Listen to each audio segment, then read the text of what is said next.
तुम्हाला माहित आहे का? हिंदू धर्म वाचवणारा एक महान संत फक्त 33 वर्ष जगला होता. त्याचं नाव आदी शंकराचार्य.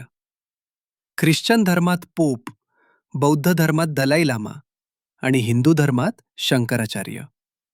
8व्या शतकात जन्मलेले आदी शंकराचार्य हे अद्वैत वेदांताचे महान तत्वज्ञ होते.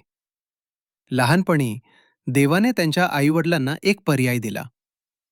एकच पण महान विद्वान पुत्र किंवा अनेक पण साधारण बुद्धीची मुले. त्यांनी विद्वान पुत्र निवडला आणि जन्म झाला शंकराचार्यांचा.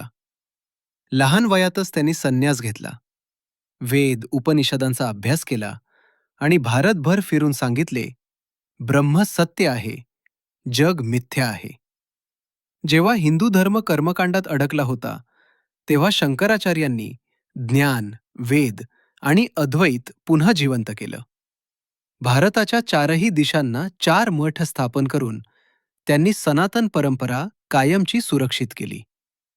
अवघ्या 33 वर्षात भारतभर हजारो किमी चालत हिंदू धर्माचं पुनरुज्जीवन करणारा हा एकमेव संत होता.